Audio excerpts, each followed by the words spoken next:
Yeah, more than hashtags. Come on, yeah, more than hashtags. No, we won't forget what's working, what's trendy, and what's next. With Adam Leidhecker and Vincent Orleck. Every week a new episode from news on the net. Reppin' Arizona, I know just what you came for stories people might miss and fly under the radar. Yeah, more than hashtags, it's news and we're on it. Make sure that you subscribe and follow if you want it. Yeah, more than hashtags. Welcome to More Than Hashtags, a special 2020 election edition. I am Adam Leidhecker with my ever competent co-host, Vincent Orleck. Vincent Orleck. What up? Hey. We're back. Yeah. I think we got a very timely, I would just call it a special edition drop podcast. Social media focus as we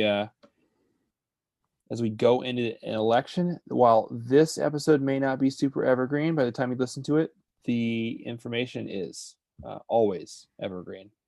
Oh, yeah. We don't care about the evergreen on this one. This is, you're going to listen to this before the election or on election day and utilize this information, or you're not. Well, and practically probably days, if not weeks after the election, depending on how it goes.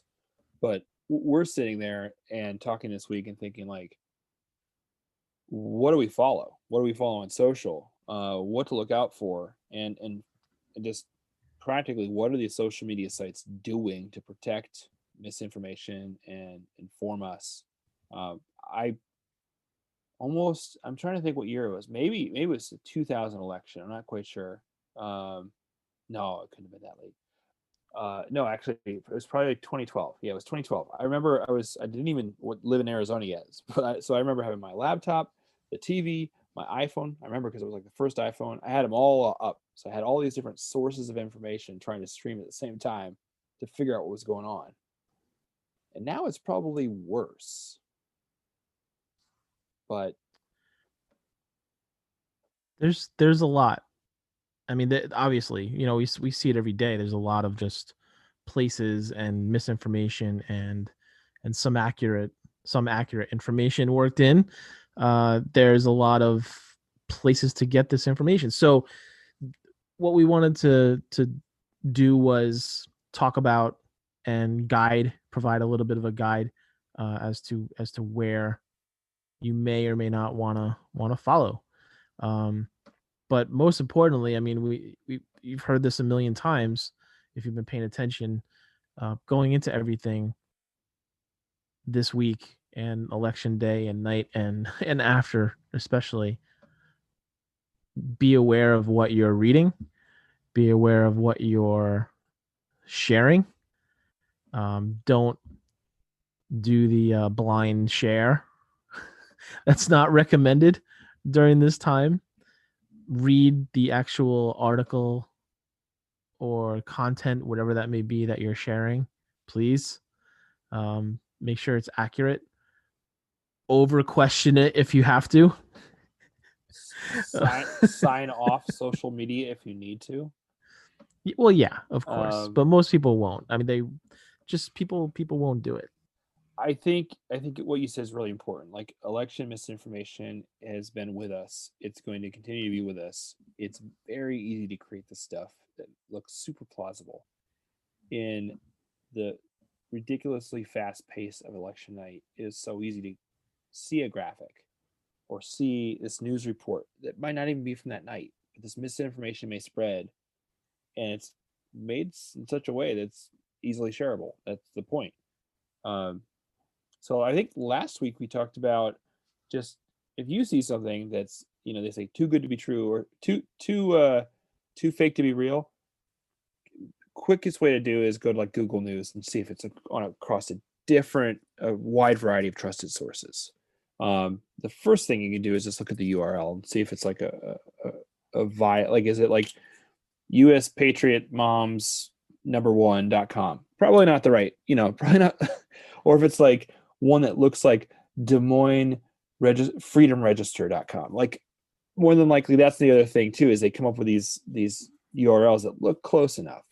So just check your sources. be vigilant, knowing that blood pressures will be high, and stay calm, carry on, but don't share things that don't. And I'm saying this to myself, like it's easy in the debates that I would just like share and go crazy about certain things, like, oh, the fly, there's a fly. um but yeah, so that's a good starting point. Vincent, where do you think next? Like, what are some of, like, say, not before we get into social media sites, like some of the trusted news sources that a few that you'd recommend that people maybe bookmark or have open in their tabs, rather on Twitter or on their browser? I'm definitely a fan of 538.com. I think that they do their whole thing is data and analytics. They do a pretty good job. They're doing a great job seemingly right now. If you're looking for any information, that's a really great spot. If you go to their website, they're going to do a live blog, or they're going to do a live blog that day. They're already releasing a lot of information. I mean, if you go to their Twitter feed, they're pumping out information regularly, updates. So is their founder, Nate Silver. So if you look up Nate Silver on Twitter, he's a good follow to stay with this. So it's Nate Silver 538 on Twitter. He's going to be tweeting a lot that night. He tends to not tweet as much anymore than he used to, but for election specific stuff and on election day and night, I think he'll be pretty active. The one of the other spots I would recommend too. I mean, we talked about this, Adam, the local, find your local media and publications. They're going to be typically on point, especially with obviously the local elections. So, like, for instance, here in Arizona, I'll be following AZ Central for sure. AZ Central on Twitter and probably the website. But then there's also individual reporters, like the one that we follow for a lot of different reasons, but definitely for election stuff is Garrett Archer with ABC 15. Data guru. The data guru, yeah.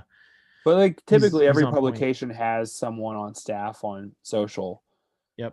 So if you have a favorite local pub, take time now and find them, look them up. And that's the interesting thing you said about local results. I mean, if anything, a leading indicator. I mean, a lot of those results will be able to come in early, be called early, and also might be a leading indicator of how the state's going. 538. The other thing that's interesting they have is a live blog right now for voting and voting problems. So everyone's anticipating, there's lots of lawsuits, lots of injunctions and different things going on about counting votes, counting mail-in votes the day of, 3 days after. So I think we kind of know what's coming. So having not only like voting results, but that's a really good one to see about polling voting issues. So in the week up to that, the other ones that are really good, AP News. A lot of people are going to be getting their source news from AP. We'll get into the social networks, what they're doing in a few, but some of them will not even call election results until they get it from those trusted sources or from the election officials directly from those states, or 2 or 3 trusted sources. And then thankfully we're seeing like they're going to have like disclaimers.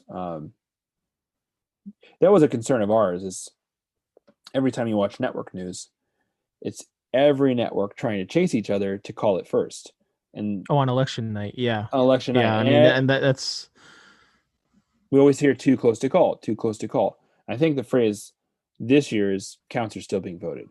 Votes are still being counted. All the way around. Either one works. Yeah, so I think we're going to hear more of that versus saying too close to call. I really don't think you're going to want to be the network that calls it. So we haven't read that every news station is doing this, but at least ABC News and a couple other ones are going to wait till it's 99.5, which again, we might not get. or we might get in certain states, for instance. Yeah, I think several states obviously will be, you know, a certain, as they typically are. But there's going to be a number of states, as there always is. This year, it'll be more, I think, than usual, because we have some more that are up in the air still, going in, and will probably be up in the air on election night, late into the night. Before we get into like what each social network is doing, because they're going to try to do a lion's share of effort to protect us against the spread of viral misinformation. Can you talk a little bit about something that we are bombarded with every day is political ads? Vincent, what are the? I mean, you shared some interesting things that I didn't know about. I guess there's like a little cooling off period, or a period that we thought we're not going to see ads, but you found something a little different. Yeah, I from my understanding was Facebook / Instagram was not allowing ads during the week before the election, which would be fantastic, frankly.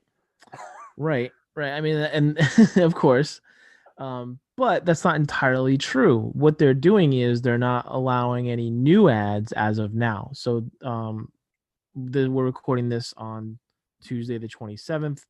The campaigns had until yesterday. We're a week out. Midnight. Yeah, we're exactly a week out. We're gonna try to get this episode up as soon as possible too. But they're not allowing new ads. So any ads that had been set to run continuously through this week will continue to run, which is a little bit different than not allowing. The assumption ads. They've been vetted and approved. I mean, whatever. It's just the idea of, you know, that there's not going to be ads, and now it's been clarified there won't be new ads. And, you know, Twitter's also doing their thing with sort of vetting, and they have their policy with political ads right now. So yeah, you know, TikTok doesn't allow political ads. So it's kind of all across the board. YouTube's doing their sort of approach. We'll get into that a little bit more too. But yeah, it's the ads. One thing to mention too is that this is not the first election where we've seen millions and millions go into political advertising. And we're not talking about on social. We're not talking about on like digital. This is social, specifically social media. It's tens of millions of dollars being poured into these channels. People might say that that's, you know, a drop in the bucket for a company like Facebook, but it's a significant chunk of change. Like, don't be fooled. $50 million is not a drop in the bucket. Even though Facebook sees, you know, whatever, $1 billion, 50 million is still a good chunk of change, or 100 million is still a good chunk of change for someone to spend in ads on and in a social media channel. In previous elections, they actually embedded Facebook staff with both campaigns, not just one, but they actually to help optimize, you know.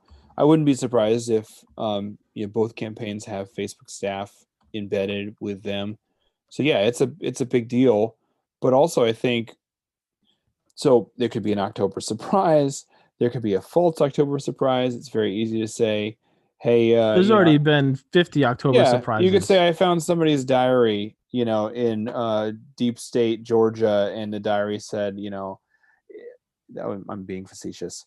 But what I'm trying to say, it's easy to drop an ad, and it is beyond easy to convince people and move people.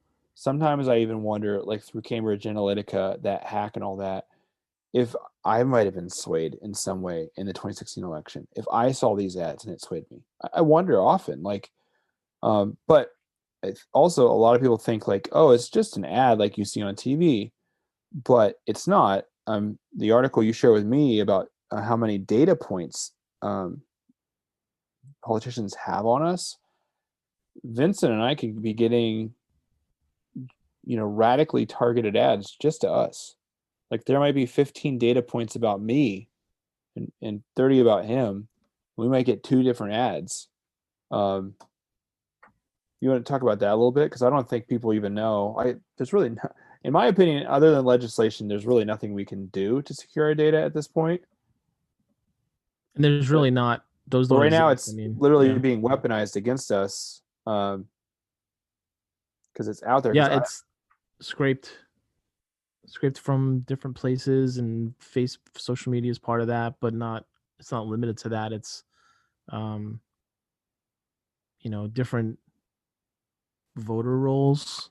You said they could have up to like 3,000 data points on every voter. Well, from all this different, I mean, and that came from on the GOP side. I think when in the article that we saw, the reporter asked someone, and they mentioned that they have potentially 3,000 data points. So I would say maybe we can take that with a slight grain of salt. I'm not saying it's not true. I mean, hundreds for sure.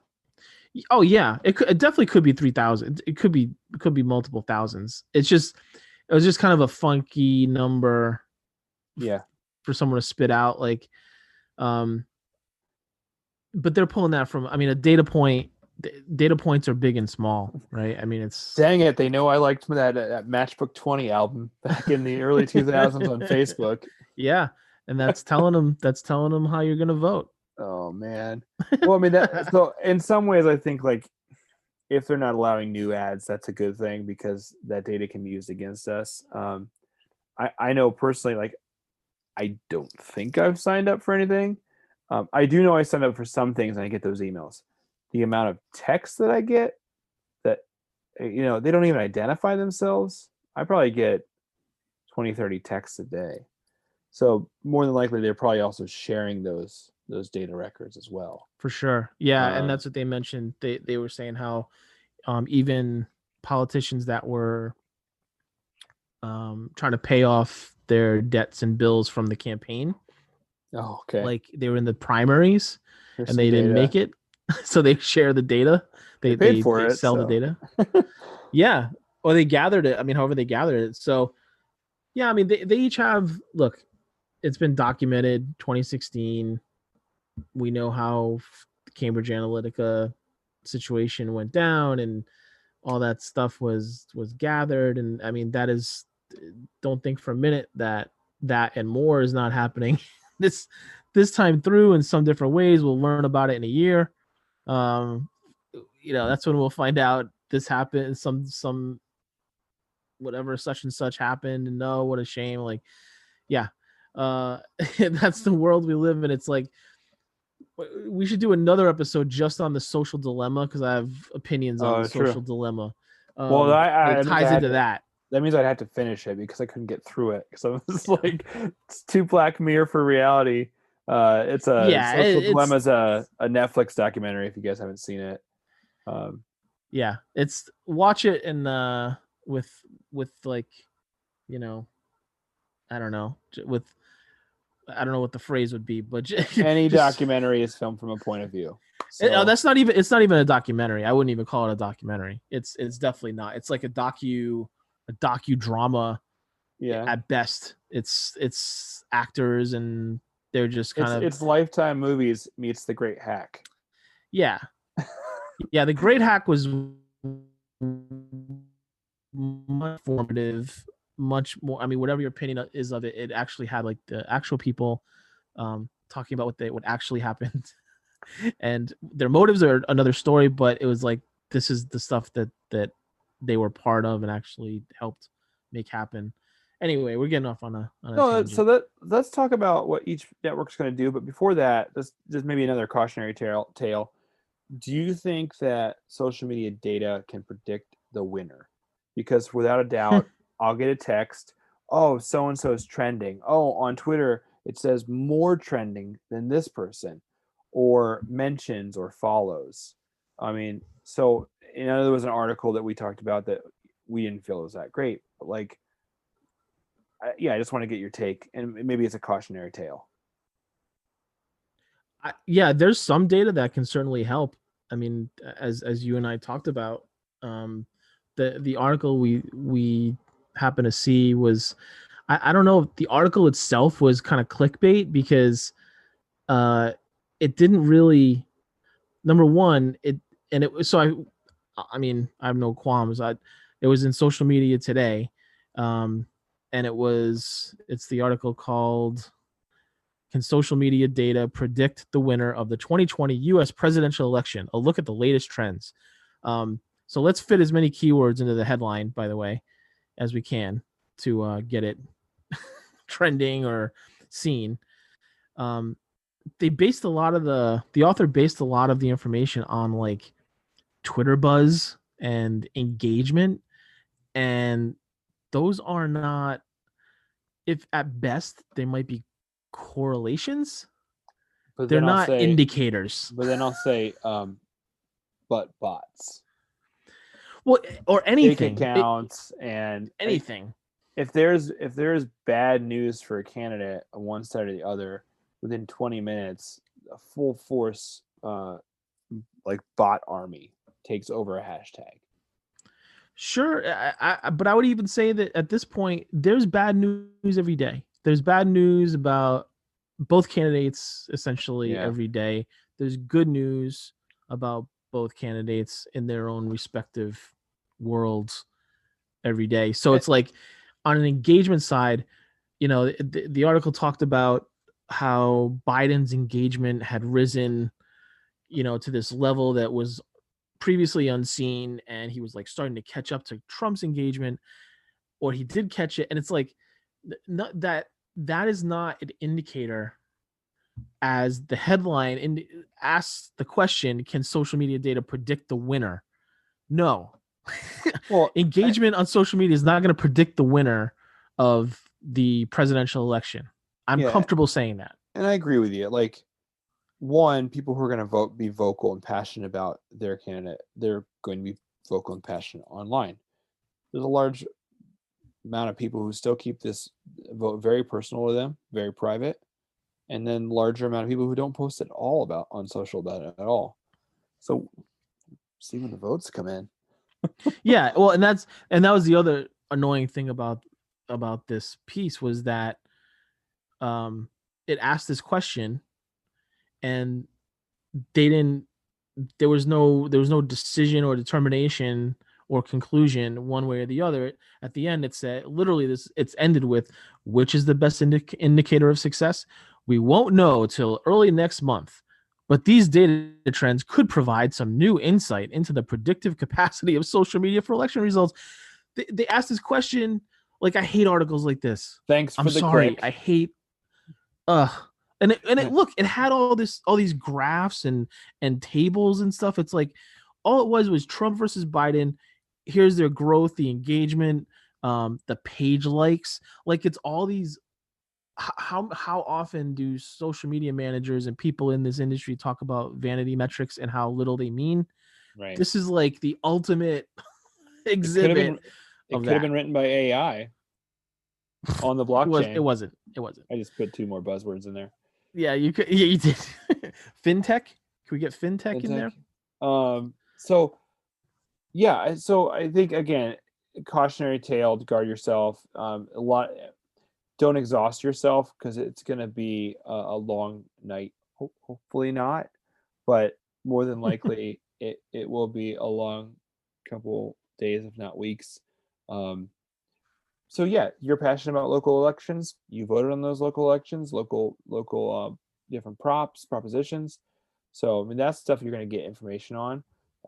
If you're big let me into, add this, Adam. Yeah, let me add this, because the local elections also are usually indicators. Like, if anything's an indicator of how things are going, the local elections are typically, and the senatorial elections, the House.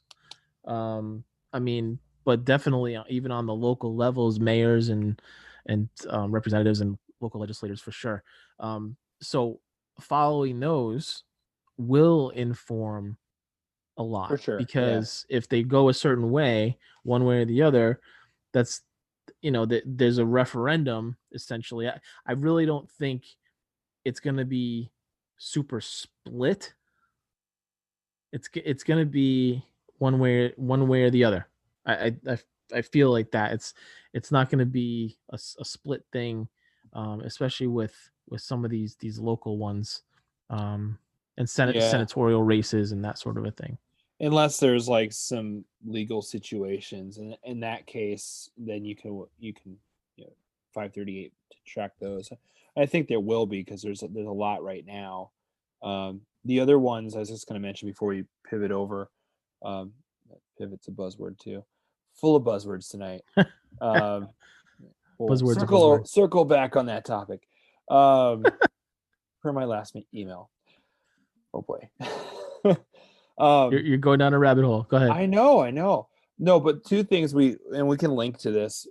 We found two really great Twitter lists put together by PolitiFact, and one is about 30 news orgs. So if you want a good picture of how the night's going, it's just this Twitter list, and you can see all the tweets in real time by the news organizations, and we can link that up in the show notes. And then the PolitiFact also has another list for analysts and some news reporters, but mainly analysts, about 60 of them there. That's quite interesting too, because they're going to get a little bit deeper dive. So if you're getting nerdy on that stuff, in addition, every major news outlet has someone covering it live, like we mentioned. So if you find your best, I would spend some time this week to figure out the voices you like. And on Twitter, you can not only follow, but there's a little bell you can turn notifications on. I have a few dozen people right now, mainly for like epidemiologists for COVID. I have trusted experts. I really like, they're coming late breaking studies and vaccines and stuff like that. Same thing for election night. So I'm going to probably turn notifications on for probably half a dozen people that I find. And that's good too, because then Twitter is always faster before it hits the news. Yeah, well, and that's what we're ultimately talking about, right? Yeah, there's the pros and cons of that. And so if you feel comfortable with your ability to weed through that tweets and things that they're coming fast and furious, then go for it. I mean, sticking with even saying stick with verified accounts is not is not a great thing, because even at that, there's some verified accounts that are not trustworthy, or they just get a little saucy for the night. Well, going into that, why don't we go every other? We found a list of what basically social media sites are doing. They have an election night plan. They're dedicating substantial resources, and they're going to do one thing or another. They're going to, at bare minimum, put a banner up, at maximum limit the virality or the reach of some of this stuff. So why don't you kick it off and just you kind of go into what people can expect on Twitter election night? Twitter has been somewhat vocal about how they're handling, as we kind of alluded to before. They've been big on labeling things lately, and calling things into question that they feel are questionable, labeling those things and limiting their virality and limiting their reach. So if there are any tweets that prematurely call a race, those tweets will get a label. What that means, we don't know until we see it. And a link back to the main Twitter election page, which would seemingly guide people to go look at the more accurate results that are on the Twitter election page. So it's assuming a lot, because they're basically, Twitter's leaving the tweet up, labeling it, and saying you should really go look over here for more accurate information. But basically, if you want to still take this at face value, you can. Yeah. It's like, again, Twitter, for historical value only. They're trying to, it's playing the fence. They're trying to play the fence, like play both sides of the fence, I should say, not play the fence. And you can't do that. Like, you're either going to label it as inaccurate or you're not. Like, what's the point? They're trying to appease both sides here, and Yeah. it's unnecessary. I So think pointing back to an election page, like one source of truth that they're going to get they won't call the results until they get them from the state election officials or 2 or more news sources. I think that's important. I mean, one thing that stood out for me in the article was if a candidate prematurely declares victory, that it'll label it. I doubt this will happen, or possibly remove their post. Highly doubt that one will happen. But that's interesting. I would think that the candidate would be like the last person to announce, but maybe not in this election. Depends who it is. Yeah. Yeah. There's definitely candidates that will try to. And right now, the last thing I would say about this is the kind of bad thing about this being out there right now is even this information being out, Twitter saying what it's going to do allows those people that are that would do that sort of a thing to then strategize on, well, what could we do to work around that, or how do we want to handle our accounts on election night? Like, what do we do to, like, fight this and still do what we want? Yeah, sure. So I know the next, why don't you tell us about Facebook and Instagram, Adam? Yes. So Facebook and Instagram are just, I think, kind of take a more in your face approach. So they're going to actually have a notification on top of all their apps, their sites, that basically when the polls close, which is probably as misinformation comes out, that votes are still being counted or too early to call. And their 2 sources are Reuters or the National Election Poll declare the races. They'll have an information poll or a page that breaks down the votes and electoral maps. But then they also have this like system to flag posts that could go viral. And again, same thing, to check them, to slow them down, slow down the spread of misinformation. Or if it questions legitimacy. And actually, you've seen this across like every social network. I don't know how TikTok does it, but like if you mention something, it'll say like get COVID-19 facts or get election facts. Like it reads what the information is about, and it gives you it sends you to a source. We already talked about it. Quasi stopping running political ads. And their solution, if a candidate prematurely declares victory, they'll label their post with a note that votes are still being counted. That could backfire too, because then people are like, "Oh, I don't trust Facebook" or something. But hey, they're trying. So what do you? And then the other thing that we always send people to, like you have Google Search or Google News.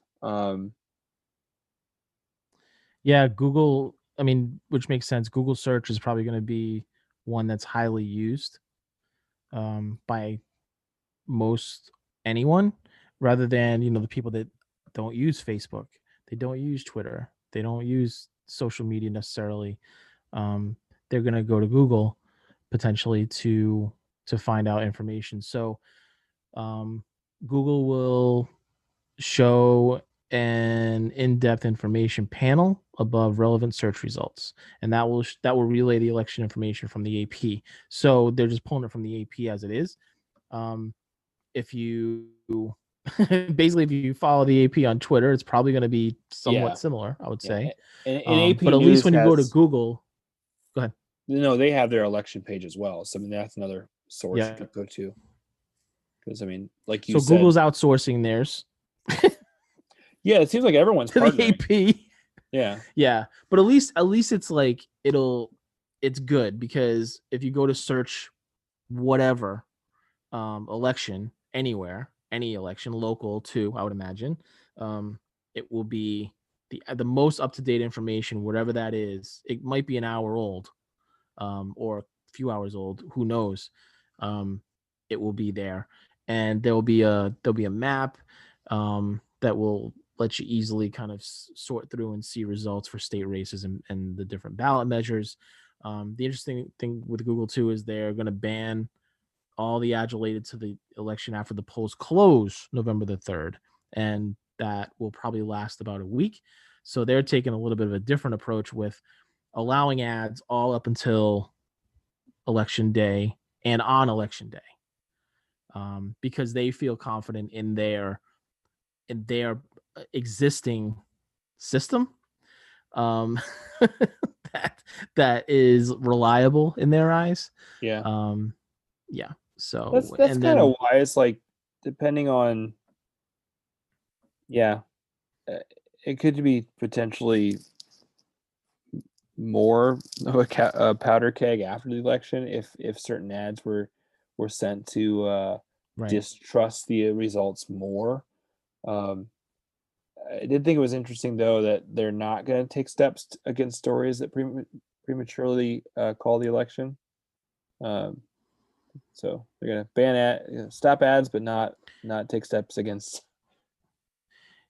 Well, because they're saying that they're existing, the way that they already do it is gonna weed those out. Yeah. Their existing ad system will not allow that false information to go out. So essentially, they're saying, look, we already have this in place. We don't have to do anything special along those lines like Facebook and Twitter.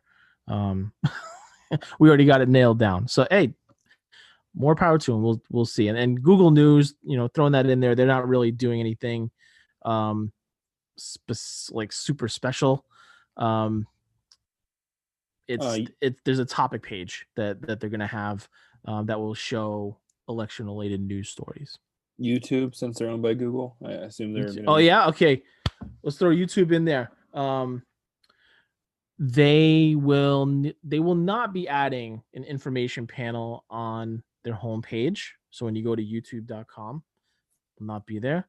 But it will show one that includes election results from the AP when searching. So sure. Okay. I mean, they're not throwing it in your face. If you're actively searching for that information, they'll serve it up to you. There's a stat about more than a quarter of adults get news on YouTube from the Pew Research Center. But define news, because there's a lot of that's not reliable or credible news. It's independent.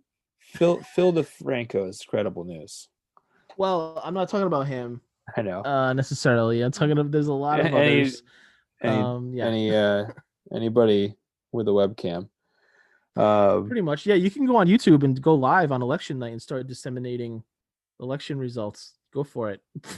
See how far you get. So this is interesting. Apple News, to go back and forth between Google News, I feel they're taking a much greater step, because they're actually partnering with 538. They're going to use AP as their official source, just like Google, because they have the Election Hub, but they also have human editors, which will be managing a lot of the results. So they're going to be putting bodies and eyeballs to choose those top 5 stories in that news app. I don't know about you. I have notifications on for Apple News, which is curating the same as Google News, but I think so. They say Apple News can limit their visibility, but does not typically remove the stories. So it'd be interesting. I mean, it's their network, their platform, but like you said, a lot of people get their news from these aggregate news sites. Well, they go where it's fed to them. Like it's stuff that they already agree with and want to see, so they keep going back to it. Yeah. So let's talk about the kids. I'm just kidding. Well, yeah. TikTok, yeah. So TikTok and Snapchat, what are they going to be doing? Because I mean, that's, if anything, the speed of something spreading, I could see spreading faster across TikTok. Yeah, and really, so what people should consider here is how TikTok would be used, say, on election day or election night, right? Is the audience on TikTok sitting there looking for election results, actively searching for it? it's yet to be determined. We'll see what the behavior is, but it could be the place that people are going to avoid dealing with election day and night and looking for a respite. So I'm curious to see what comes from that day on that platform, because so they'll have a special election information page, right? But it's not going to be in your face on the top of the app. It'll show up under any election related content, or if someone actively searches for it, that will show up there. And then on election day, the page will include real-time results. So they're doing it, but they're just not. It's not like making it totally right there, easy to like you pick up the app and it's there. You still have to be somewhat actively searching for it. They're going to be monitoring disinformation, and there's no political ads on TikTok as it is, but there's plenty of political content. On both sides. Both sides, yeah. There's if you land on that strain of deep TikTok, you'll get there. I think what's interesting is after the last couple of debates, I'll go on TikTok and like instantly my feed like reprioritizes with like all the memes and quick little talking clips of the different candidates with music or voiceover. So I think that recapturing other people's stuff to share and then like either putting captions or dubbing over with audio, I think it's gonna be a big thing. Yes, for sure. We didn't mention this yet, but you go ahead and finish Snapchat and I'll bring up a point I'm thinking of. Snapchat is, I don't know, probably the least, right, of all, maybe next to Google News, which is interesting because Snapchat has definitely been a player in registering people to vote, both last election in 2018 and now. For this coverage, the Discover page, Do you think not allow posts? Yeah. Are news organizations as active as they used to be doing the daily snap on Discovery? That Discovery page is very youth geared. Because I mean, I used to get tons of like the news little snaps. Yeah. On there, it seemed like every news organization was dedicating a person to that. Definitely. At one point, definitely in 2016. 2016 Snap was like where TikTok is now, in the sense of the buzz and the popularity, and every politician that was in the race, even in the primaries, like had a Snapchat thing happening. They were doing stories on Snapchat. And that's not the case with TikTok. No. In fact, none of them have accounts on TikTok. I think the only one that does was like Julian Castro, in the primaries created one, but they don't need to. So that's the thing, that they're like Biden, right? There's definitely a Biden presence, and there's campaign related accounts on there. The Biden coalition and there's some big ones on there that they're more his campaign. It's not him per se. Maybe more behind the scenes or something. Well, it's just campaign workers. Like the content is not. It's not that the content is behind the scenes even all the time. It's just that they're doing a lot of live video where they're just talking to people that come through and just having these conversations, whatever, almost like an AMA, but a little bit more freewheeling. And it's not like this hugely organized thing. It's like they will go live, there's not like a set time they're going live, let's say. So all of a sudden you'll see that they're going live. And then the content that's on there is very TikTok-y. It's the memes, it's the dances, it's like different stuff. It's on point, on brand for TikTok, not for the campaign or the person themselves. At some point in the night, there's going to be political sad talk, one side or the other. or angry talk. Oh, so the one thing you mentioned like last week, you're like, hey, let's have a watch party. Like you can do Yeah, have a I was watch thinking party that. on Facebook. I think but even like, well, I think Disney Plus now has it. We could watch a movie together.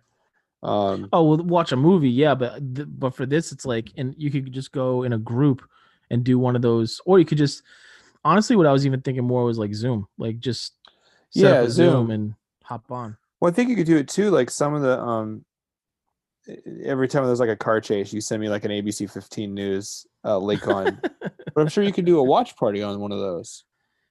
Sure. Well, yeah, you could do in a group. You can set up. You can So I set think that up. I think. it's interesting. I don't know. I think in years past, maybe people that got together or went to like bars, like a game, and like watched the election results. It's not necessarily. It's not going to happen this year. So I I don't. You're really the first person that actually talked about that, but I think I'll be curious to see how many if watch parties are going to be a huge thing. Yeah, even having Zoom open, um, we could Yeah, like just having setting up a just here's my link. Like, maybe we should play Among Us and have a watch party. Who's the imposter? I think we know the answer to that question. So no, that's an interesting one too because I think maybe I'll recommend that. Like as long as you don't get in fights with your family members, you can have some core friends. It would be invite only. Invite only, select Well, invites for ours, only. yeah. But like if I'm saying Yeah. with the listeners, if they wanted to do something similar, um, misery It's loves probably company. the same thing.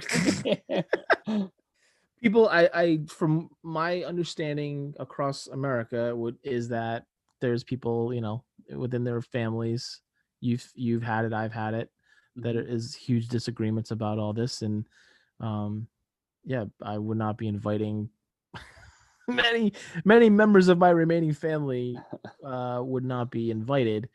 It would be my extended family and of friends primarily. Well, cool. Yeah, but it I could be mean, fun. It could be fun.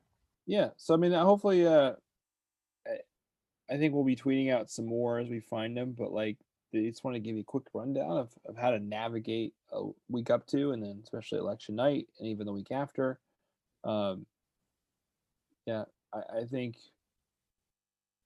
what is it called on Facebook? You can mute somebody for a while or something. Oh yeah, for 30 days. Yep. Yeah, I think there's some tools you can use to your advantage until we get back to sanity.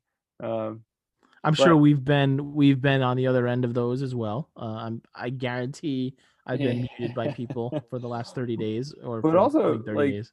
uh, I'm actually like energized. I love watching the results and stuff. It's fascinating. But then it gets like past 12:30 at midnight, and it gets a little exhausting. Well, here on the West Coast though, it's Yeah, not quite as bad. I mean, East Coast for sure, but out here, I mean, I could tell you the first election I remember paying attention to in that sense of watching, it was, ironically, I was super sick.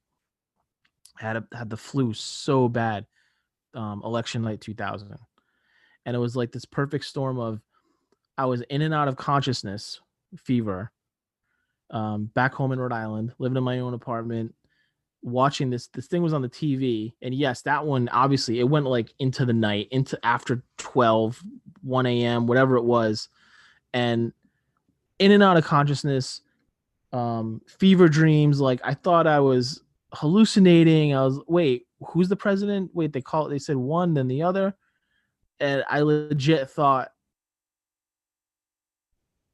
I was hallucinating, and that's how sick I was. When I woke up in the morning, I was like, wait, what? Which one was it? Who won? And then we didn't know officially for a little bit longer. So find good. But that was the first time I really paid attention. Same thing. Find good trusted sources. I mean, actually, one last thing before we jump, I would say like probably don't look at the candidates' accounts. Mm. Trust scientists and experts for COVID, and trust the election system for the election. I believe we've done it thus far for vote counting, unless there's legal issues. yeah, I would look toward those local official tallies. It's too alluring to I would say to yield your power of Twitter to say congratulations, we won. I would like to end this episode by suggesting, why don't we do a first here, because it was the first time for the New England Journal of Medicine, first time in a while for the Atlantic, and then numerous other places, publications. The presidential candidate who will be getting the More Than Hashtags endorsement officially for 2020. What presidential candidate's officially getting the endorsement from the podcast, Adam? Oh, you're asking me? No, I mean, I know what you're gonna say, thankfully. I'll say it if you don't want to say it. Vote for Pedro. So I tend to go for the greater good, and who will lead and serve all the most in all people. So I've heard so many different analogies about, the sandwich you want but you don't get, the car you want but you don't get. So yeah, I would say the More Than Hashtags podcast is endorsing the Biden-Harris ticket for 2020. Yes, and agreed with the greater good for all. It seems. The last things we should leave people with is just probably the best sources we're saying are AP. Mm-hmm. 538 is a fun one. AP is going to be pretty straight laced in terms of just information. Like, yep, this is this information. 538 is going to give you information probably ahead of a lot of other places because they're doing their own stuff and they do this all the time. They're also going to give it to you in a very interesting fashion, I think. I mean, they're visually and interesting tidbits, projections. They will project, especially the local ones. I definitely see them being more willing to like project certain races based on the data that they know or have. And then again, for your local races, find your local publications, the most trusted source. And trying to find my trusted source right now. The hashtag election night on Twitter is iffy. If you want to kind of follow that again with tongue in cheek, it's not going to have all accurate information. It's just the hashtag that people are using to get into that feed. But that could have that's going to have some accurate information. It's also going to have some inaccurate information. And then some of those Twitter lists that Adam mentioned from PolitiFact. Yeah. If you have a few well trusted sources, turn notifications on Twitter like I'll be doing. And if you just need a vibe, check out 420 Dogface 208 on TikTok. Definitely check out TikTok. TikTok might be my go-to on election night. I think so. I'm going to need some humor and such. So I think you're right on that one. So stay calm. Cool, man. Carry on. We'll keep an eye out for that invite to the Zoom watch party. I can't wait. I have my LaCroix ready. Oh, ooh, okay. Well, the LaCroix is the base, my friend. And with that, all right, man. All right. Have a good one. Get through election, and we'll talk to you next episode.